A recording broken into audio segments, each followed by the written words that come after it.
Hello again, Struck Whoop. Diablo 4's second beta weekend, the open beta weekend, did give us a chance to play the Necromancer and the Druid, and as promised, I am bringing you my impressions of those two classes. This video would be dedicated to the Necromancer, which I actually leveled up after the Druid.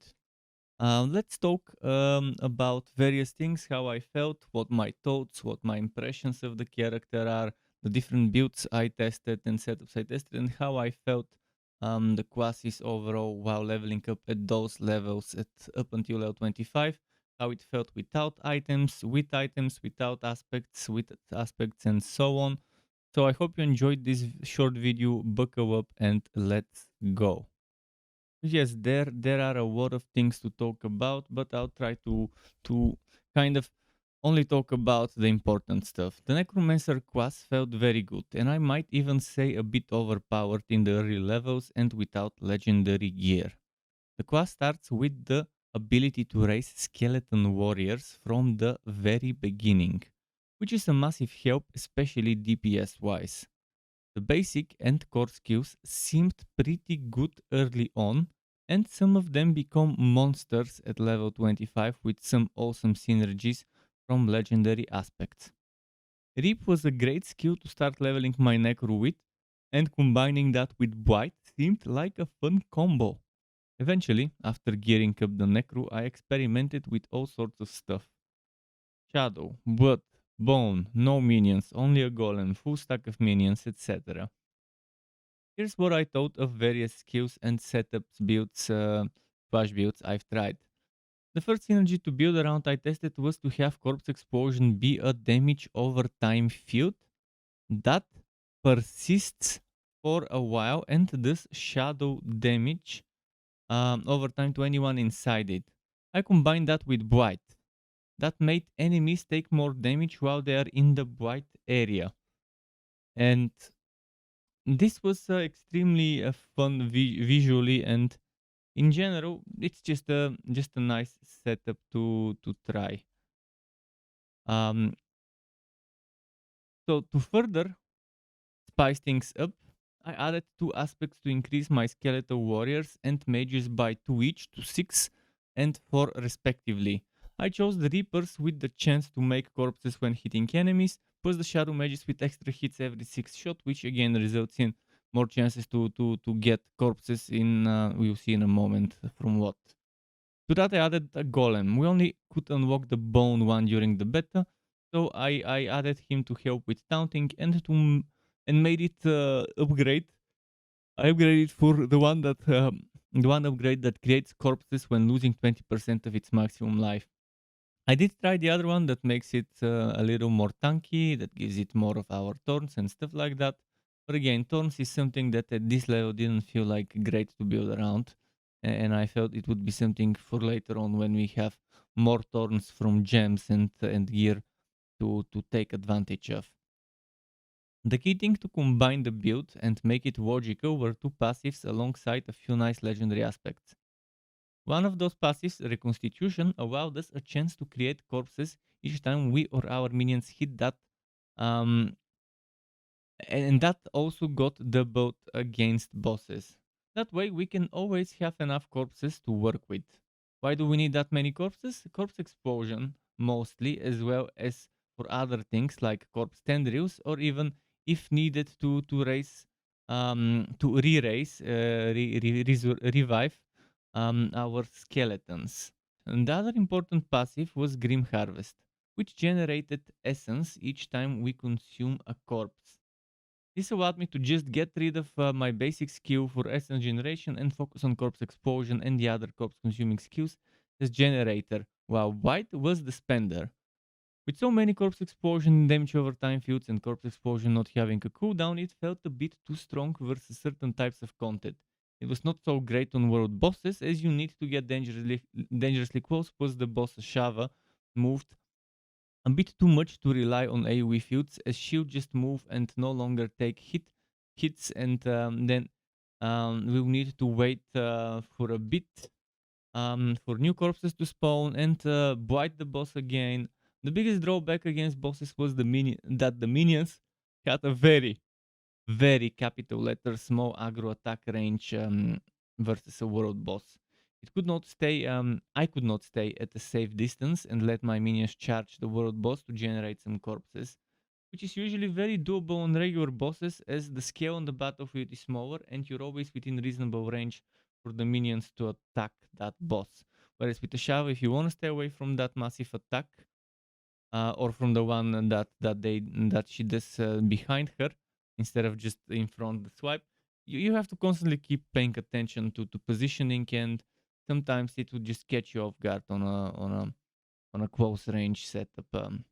One of the aspects that went very well with this build allowed Blight to also suck in enemies toward its center periodically, which was pretty cool. I won't go into detail about every single aspect as I want to talk a bit about the blood and bone skills I tried. Blood Search or Nova built with Corpse Explosion and Blood Mist was extremely fun.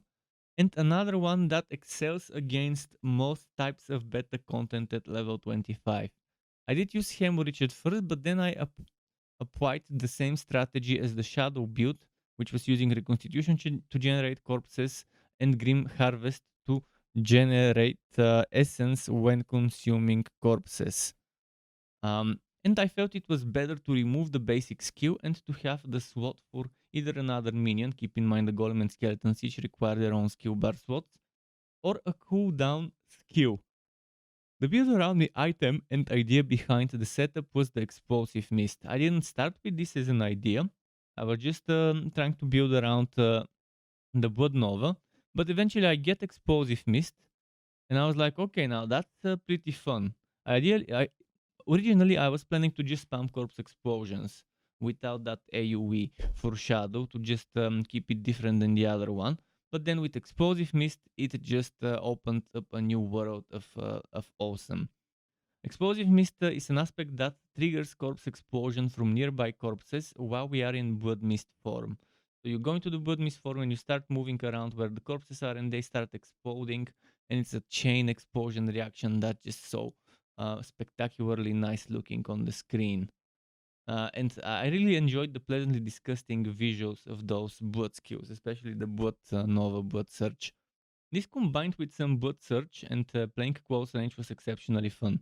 Reapers upgraded to create corpses, plus ice mages to generate essence. Why ice mages? They can generate essence as they hit enemies. They can also apply chill and freeze that helps getting the boss's stun bar go up. Plus the corpse generating bone golem were the minions that I felt went well this time. Another aspect I liked for this setup was Bud Baited aspect that made Bud Search echo and make a second Nova shortly after casting it that dealt X% less damage. I had a blast, no pun intended, playing both this out to trigger Corpse Explosion setup and the AoE Field Shadow version, and they were equally fun. Now, when testing bone skills, I felt um, I really liked visually and mechanically how Bone Splinters behaves and looks like. Kind of a multi-shot that also boomerangs back to us. And Bone Spear felt like the obvious synergy, but I didn't feel pressure to use it. At least not until I started stacking Bone skills passive bonuses. I wanted to only get the Golem or have 0 minions for this one. It did work, but nowhere near as good um, as opposed to having the skeletons. So having at least one of the skeleton types was the better choice. Bone builds are all about crits, and you can sacrifice an iron golem, which was not playable in the battle due to the level restrictions, for 30% critical damage increase. Plus, you can sacrifice the skeletal skirmishers for crit chance. Those would be an obvious combo. That sadly was not worth it without having access to the Iron Golem and that 30% crit damage. All that said, Bone is still pretty fun, especially with Bone Prison being a crucial part of a build. The skill can make enemies vulnerable while they're inside it. It also generates essence for each time an enemy hits it. There was also an aspect that auto-casts Blight at the center of the prison, regardless whether you have any points into Blight or not. Grouping up enemies with corpse tendrils is a key mechanic, plus imprisoning them and making them vulnerable makes it much easier to hit as many as you can possible with Bone Spear and doing those big hits. Many of the other bone related aspects I did not get, so I couldn't see the full potential of a bone build at level 25 compared to the other side, right? But on paper, there's a lot of potential to have something good that works well even versus world bosses. When playing all categories / elements of Necro skills, Shadow, Blood, Bone, I noticed that sacrificing the minions didn't feel as useful and rewarding compared to using as many of them as possible. At least at level 25 that was the case. To get notified when I upload more content like this one or other builds and guides for Wooter and not so Wooter games, you can subscribe to my channel and hit that bell button to not miss out on notifications. As well as keep in mind there's something called memberships on YouTube, which lets you be a paying member for my channel to get access to perks such as emotes and badges made by me, as well as the option to get one-on-one tutoring for the very basics of Adobe Photoshop, Premiere and After Effects. And memberships can be cancelled at any time if you no longer want to be a member. Thanks for watching all the way until the end, Struck Up. Keep it cool until next time and goodbye.